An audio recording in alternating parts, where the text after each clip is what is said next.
So guys, this is the second chapter which we'll do. We've done with the utility discussion where we were looking at consumer side of the story. We were looking at how we derive individual's demand curve, and we looked at how that can be done through the utility theory, and we saw how that can be done through the indifference curve. Now we're moving to the firm side. The firm side, basically, remember, there's demand and then there's supply. So now we're looking at the supply side of the story. We're looking at how we are going to make decisions in terms of output. And this chapter is relevant because from production, if you look at it, if I could sort of make a roadmap, from production, we will move to cost, and then we'll move to profits, and then that will be useful for us to make decisions of producing or not. Remember, the reason why a producer is producing any good is because he wants to make profit. So for profits to happen, we need to make sure that, I forgot one more part of it, because profit basically means, in fact, I should write that here. Profit basically means we will move to revenue and then to cost. From production to cost to revenue and then to profit. Because remember, profit, the symbol for profit is pi, is revenue minus cost. So revenue minus cost is profit. So why is production chapter important? And the answer is very simple. Production chapter is important because what happens in production will determine how are we doing in terms of cost. If we have a very highly productive sort of unit of production, then you will have lower cost. And lower cost can translate into higher profits. Make sense? So this chapter is relevant because it will help us understand or get an insight on the production of goods and services. Make sense? So moving on to the first concept, we want to look at what something called the production function. And before I talk about short run and long run, what exactly is a production function? A production function, basically, we say this, shows us a relationship between inputs and outputs. Simply, when you are looking, somebody says production process in an economic sense, it is telling us the relationship between input and output. And we say this, that this relationship, let's say if y is your output, is a function of all your inputs like land, labor, capital, and enterprise, right? And we can say this, if y is your output and your inputs would be your land, labor, we can say this, that we can the more efficient we are in terms of our production function, the higher we can achieve in terms of output from a given resources. Make sense? So the definition of production function is simply a production function. Let me write this also. A production function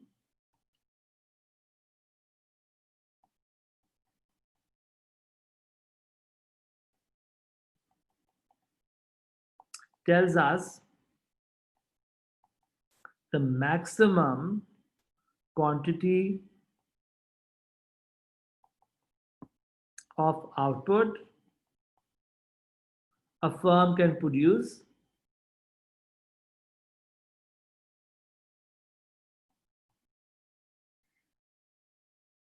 with given inputs over some period of time. So if you have a period of time, it will tell you, like the maximum output that you can make. And that's why when you look at production function, the production function can be looked into short run and long run. So there could be a production function in the short run and then production function in the long run. Okay, what do we mean by short run versus long run? If you remember from AS, because we have done this in AS as well, we've said this, that like short run is a period of time where at least one factor of production is fixed. Long run, we said, is a period of time where all factors of production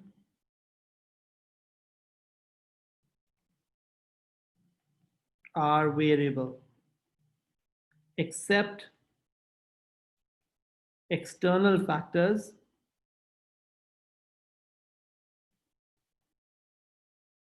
like technology. Okay, I'll talk about this in 1 minute, guys. And then very long run is basically very long run is basically a time period where all factors of production are variable. Are you all with me? So short run is a time where at least one factor of production is fixed. Long run is a time where all factors of production are variable. And what do you mean by fixed versus variable? That's an important distinction to understand.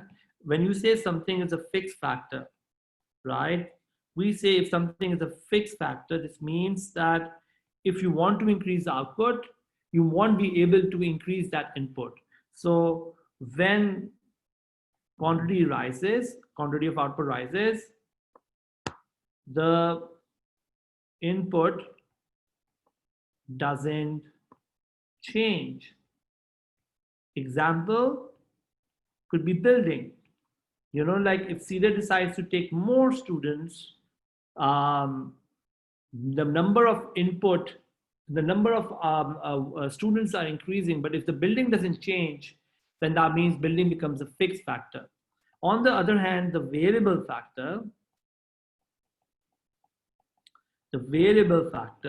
is a fixed factor where when quantity rises, the input does change. A good example of this is the factor that is making our input that is making our output to change. For example, labor is a great example of what we call a variable factor. You know, if I'm CEDA, and let's say if I'm taking more students, and in the short run I know my campus has limitation, maybe I can hire more teachers, probably teach in the later hours even, and try to facilitate those students. So whenever I want to sort of increase more output, which is number of students in this case, I may do so by increasing my variable factor. The fixed factor may not change, at least in the short run. So we say if there's any one factor that is fixed in the short run, then that factor becomes what we call a fixed factor. Make sense? So in the short run, what we say is this, that at least one factor of production is fixed.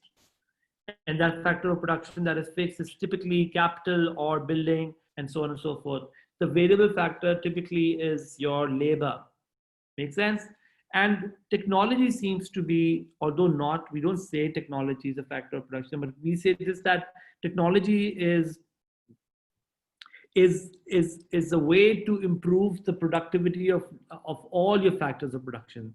Like if you have better technology, land can become more productive. If you have better technology, people can become more productive, labor can do better work. If you have better technology, even capital can deliver much higher output as well. But that technology doesn't really change in the long run. It requires R&D, research and development, and some major breakthroughs that can happen in the very long run, where you can say that to happen. So in the very long run, we say all factors of production are variable, even the external ones. And there could be many examples of external ones, like for example, technology or government policies, or even, for example, infrastructure. Okay, so these are things that one would argue that can be variable in the long run and have a implication on the firm's productivity and so on. Does that make sense? Is there any question before we move on? So what we say, guys, is this, that in the short run, some of the factors or inputs are fixed, while in the long run, while others are variable in the given period of time. So short run means at least some factors of production are fixed. Fixed factors, we said, are those whose quantity remains constant regardless of how much output is produced. So irrespective of whatever output you make, the fixed factor does not vary. That's why it's called a fixed factor. The variable factor, on the other hand, are those whose quantity changes as the level of output changes. For example, labor can be made to work overtime. So if you're making labor work overtime to make more output, that is your variable factor. Make sense? Are we good? Any questions? Yeah, so short run is defined as a period of time where at least one factor of production is fixed. That is, output can only be increased by increasing the variable factor. So if you are in the short run, you can only do so uh, by increasing the variable factor and not the fixed factor. On the other hand, long run is a period of time which is long enough for all factors of production to be variable. Okay, so that's an important distinction we make. Now what we'll do is see an example, and with an example we will be able to find out how do we use this. And today's class will focus basically, in fact not today's class, but a set of classes. But today we're going to focus on short run. Let me write this: short run production, uh, short run production. Okay, so let's start with talking about the short run production. So guys, let's do an example where we are trying to sort of look at things. So let's say we are running, we are doing a business where we're cleaning cars, and in the car business I have labor, which is my variable factor, and I have capital, which is my fixed factor. Okay, and of course if there is a fixed factor, this means I am in the short run and I'm not in the long run. Okay, so that's also an important thing to understand. So when you want to make when you want to clean more cars, when your quantity of cars to go up in terms of cleaning them, then of course you will need to increase more labor. So more labor needs to be employed. Okay, and as we increase more and more labor, we know this, output will also increase. But we want to see in what sort of sequence, or in what format, I mean, in what way are we going to see that output to increase. So the way we want to sort of go about this is that we want to see how output is increasing. Before I move on, is there any question, guys? Are we sorted? So let's say this is a car wash business. So let's call it my car wash business. Okay, and I'm going to make a table which is going to have 5 columns. One is quantity of capital, K for capital. So K is capital. Okay, L is labor. Just to make our sort of symbols clear, K is capital, L is labor. So first thing is quantity of capital. The second one is quantity of labor. The third one is total product, and I'm going to talk about total product, but total product simply means, just to make things simple, total product means total output, product means output, so we use another name for that, total output. That's my sort of third column. And then we have